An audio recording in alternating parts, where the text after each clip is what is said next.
Hello বন্ধুরা, সবাই কেমন আছো? আশা করি সবাই খুব ভালো আছো।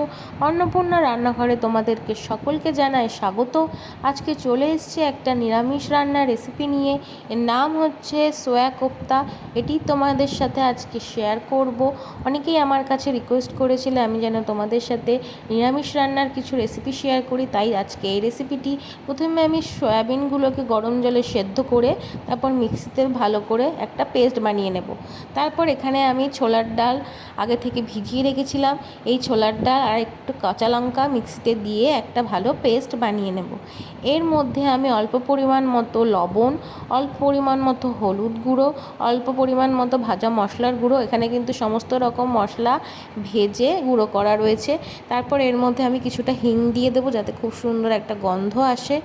এরপর আমি এর মধ্যে কিছুটা কাশ্মীরি লাল লঙ্কার গুঁড়ো দিয়ে দেব। তারপর আমি সমস্ত পেস্টটাকে কিন্তু সুন্দর করে হাত দিয়ে মাখিয়ে নেব। তারপর দেখতে কিন্তু বেশ এরকম একটা হবে। তারপর আমি হাত দিয়ে গোল গোল বল আকারে শেপ করে নেব।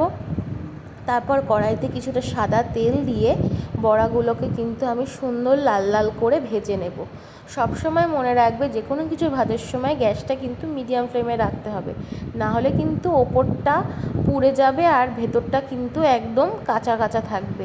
তাই একটু হাতে সময় নিয়ে মিডিয়াম ফ্লেমে নিয়ে এটা ভালো করে ভাজতে হবে। দেখো আমার কিন্তু ভাজা হয়ে গেছে। এরপর আমি সব বড়াগুলো ভেজে একটা পাত্রে কিন্তু তুলে নেব। খুব সুন্দর লাল লাল কিন্তু হয়েছে। এরপর আমি এর মধ্যে থেকে একটা বড়া একটুখানি ভেঙে দেখব কেমন হয়েছে। এটা কিন্তু আমি ভেতরটা একদম সেদ্ধ হয়েছে আর খুব ভালো হয়েছে। তারপর এখানে আমি আগে থেকে আদা লঙ্কা জিরে বেটে রেখেছি একসাথে।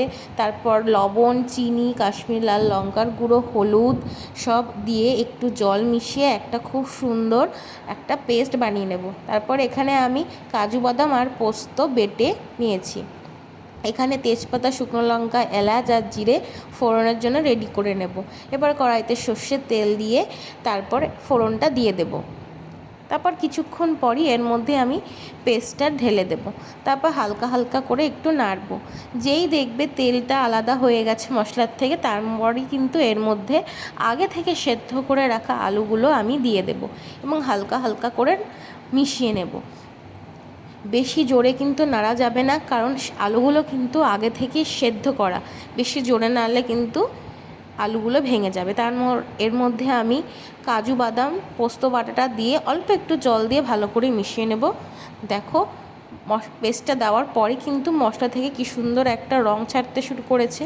তারপর মশলা থেকে তেলগুলো একটু ছেড়ে ছেড়ে এলেই এর মধ্যে কিন্তু আমি পরিমাণ মতো জল দেবো। আমি জলটা একটু বেশি দিয়েছি, কারণ এর মধ্যে যে আমি বড়াগুলো দেব, বড়াগুলো কিন্তু অনেকটা ঝোলই টেনে নেবে। সেই জন্য তোমরাও কিন্তু বুঝে শুনে জলটা দেবে। খানিকক্ষণ একটু রেখে দেবো। যেই ফুটে আসবে তখনই এই ঝোলের মধ্যে কিন্তু আমি সমস্ত বড়াগুলো দিয়ে দেব এবং সুন্দর করে কিন্তু মিশিয়ে নেব। তারপর খানিকক্ষণ একটু রেখে দেবো। তারপরে এর মধ্যে আমি কিছুটা লবণ দিয়ে দেবো, কারণ আমার মনে হয়েছে লবণটা একটু কম হয়েছে। তারপর এর মধ্যে আমি কিছুটা গরম মশলা দিয়ে দেবো যাতে খুব সুন্দর গন্ধ আসে, আর একটু ঘি ছড়িয়ে দেবো। এতেও কিন্তু খুব সুন্দর একটা গন্ধ আসবে আর ফ্লেভার আসবে। যেহেতু এটা সম্পূর্ণ নিরামিষ রান্না, পেঁয়াজ রসুন কিছুই ব্যবহার করা হয়নি, তাই এগুলো দিলে কিন্তু একটা খুব সুন্দর স্বাদ, খুব সুন্দর গন্ধ আসে। তারপর খানিকক্ষণ আমি একটু ঢাকা দিয়ে রেখে দেব আর মিডিয়াম ফ্লেমে রেখে দেব। তারপরে 5-10 মিনিট পর আমি ঢাকনাটা তুলব। দেখো কি সুন্দর রঙটা চলে এসছে কিন্তু। এবার কিন্তু আমার রান্নাটা একদম রেডি। এবার আমি একটা পাত্রে ঢেলে নেব এবং গরম গরম পরিবেশন করব। এটা কিন্তু তোমরা রুটি ভাত সব কিছুর সাথেই খেতে পারো এবং এটা কিন্তু খেতে খুব খুব সুস্বাদু। তোমরা কিন্তু অবশ্যই বাড়িতে একবার হলেও ট্রাই করে দেখো। আশা করি সবার খুব ভালো লাগবে এবং অবশ্যই কিন্তু আমাকে কমেন্টে জানাবে যারা যারা ট্রাই করেছো তাদের ঠিক কেমন লেগেছে। দেখো আমি একটা পাত্রে দুটো বড়া নিয়ে নিয়েছি একটু দেখার জন্য।